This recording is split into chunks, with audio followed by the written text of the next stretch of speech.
ng libreng kolehiyo.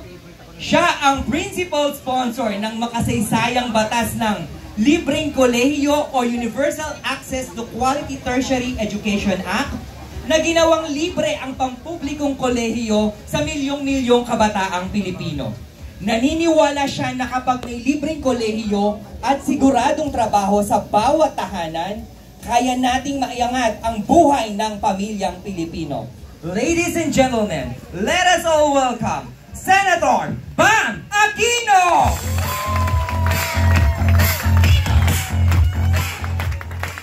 Maraming salamat, Jerome. Magandang hapon po sa ating lahat. Magandang hapon po sa ating lahat. Magandang hapon, District 5. Ayun. Unang-una, nais ko pong batiin ang mga host natin sa araw na ito at talaga pong touch na touch po ako na hinost po tayo. Palakpakan po natin ang Visaya family. Isimulan ko po sa ating former councilor, Tito Joe Visaya, palakpakan po natin. Kapitana Tita Sean Visaya, palakpakan po natin. At kay Councilor Joe Visaya, palakpakan din po natin. Sabi ko po kay Councilor Joe, parang mas matangkad at mas pogi siya in person. Kasi po kadalasan sa mga politiko yung tarpaulin, mas maganda at mas pogi yung tarpaulin. Siya po baliktad, mas pogi po in person. Palakpakan po natin. Palakpakan din po natin ang ating, ngayon ko lang nalaman, JRS, grupo pala ito, no? Grupo. Palakpakan po natin, Councilor Shay Liban, Councilor Ram Medalla, and our Consi Cap Freddy Rojas. Palakpakan po natin. Mga kasama rin natin ngayon ang ating mga kapitan. Palakpakan po natin ang ating mga kapitan at kapitana. At siyempre ang aking mga minamahal na SK. Nasaan yung mga SK natin? Ayun sila. Yung mga SK, magparamdam naman kayo, SK. Siyempre po, hindi magpapatalo ang ating senior citizens. Nasaan ating senior citizens? Ayun po, mga lola at mga lolo, magandang hapon po. Ang ating mga kababaihan at ang Ladies Foundation Incorporated. Dito sila. Kasama rin po natin ang ating Anak Food Bank. Ayun po sa likod. Ang MGT Federation. Marami rin pala. Ang mga kagawad natin. Palakpakan mga kagawad! Ayun po sila. Ang mga kagawads natin. At ang officers of Pascualer. Ayun sila. At ang Union of All Chapters of San Bartolome QC Senior Citizens. Ito po sila sa ito. So magandang hapon po sa ating lahat. At maraming salamat po sa inyo pong pagpunta. Ako po si Senator Bam Aquino. Alam niyo po, yung tatay ko taga Tarlac, yung nanay ko po taga Davao. Kaya sa Senado, ang tawag po sa akin, gentleman from Tarlac. Pero sa totoo lang po, dito po ako sa Quezon City lumaki. Kaya tubong Quezon City rin po tayo, District 3. Kaya yung puso po natin, hindi rin po mawawala ang Quezon City. Alam nyo po, ito pong pagsama-sama po natin ngayon, nakaka-touch po talaga. Kasi alam ko po na kayong lahat po ay pumunta dito voluntarily at napakalaking bagay po talaga ng inyong pagpunta ngayong umaga. Alam nyo po, si Senator Bam po, matagal na pong nasa Senate, 2013 to 2019. Kaya nung una po nating pag-declare na tatakbo po tayo, naging effort po talaga na magpakilala muli. Kasi medyo tagal-tagal na rin po tayong wala po sa Senado. Pero alam nyo po, nung nasa Senate po tayo, na buo po natin ang isang batas na alam ko po, marami dito ang nakikinabang. In fact, ang hindi ako nagkakamali po, libo-libo pong nakikinabang dito po sa Quezon City. At yun po yung batas para sa libreng kolehiyo. Nandito po ang PUP, nandito po ang UP, and of course, ang Quezon City University kung saan ko graduate si Jerome. No? Ang QCU, ang PUP, at ang UP, yan po ay nabibigyan po ng tulong ng ating pong batas. Kaya libre na po yan ngayon. 2016 po natin na isulong yung batas, 2017 na pirmahan, ngayon po, 7 taon na po na libre ang kolehiyo. At sa totoo lang po, itong batas na ito, nabanggit po ni Councilor Joe, isang landmark law. napakarami pong natutulungan. Pero baka di nyo po alam, yan po sinulong namin dahil po noong 2016, nung nasa Senado po tayo, umiikot tayo sa buong Pilipinas, nagkakaroon po ng mga consultation at kausap po namin mga nanay at mga tatay, mga lola, no, at mga kabataan. At lagi po namin tinatanong, paano ba kami pwedeng makatulong sa inyo? At yung lagi pong lumalabas, Luzon, Visayas, Mindanao, NCR, yung lagi pong lumalabas sa mga konsultasyon, lagi pong binabanggit, Senator Bam, ang pangarap ng aming pamilya, meron kaming kahit isang anak na makagraduate. Kahit isa sa mga anak namin makagraduate, napakalaking bagay na. Kaya rin po siguro sinulong ang QCU, no? Ang Quezon City Academy at Quezon City University ng ating mga konsehal at ni Mayor Joy. Kasi alam mo natin, ang pangarap ng bawat pamilyang Pilipino, merong anak na makagraduate. Kaya doon po namin sinimulan yung pagbuo ng batas para sa libreng kolehiyo. Hindi ho naging madali, pero sa kabutihang palad naman po na buo na.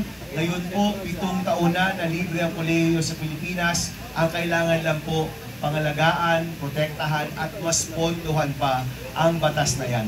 Kaya yung isang pangako po ni Senator Bam, pagbalik po natin sa Senado, itataas po natin ang pondo ng libreng kolehiyo para mas maraming kabataan po ang pwedeng makinabang po dito. Yung PUP at UP, yan po yung State University. Ang Quezon City University, yan po yung local university. Pasok po yan sa ating batas.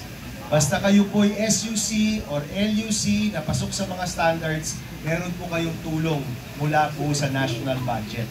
So yan po yung pinakamahalagang parte ng ating batas. Yung pangalawang parte po, kung kayo po yung nag-aaral sa isang private university, dapat po may dagdag scholarship din.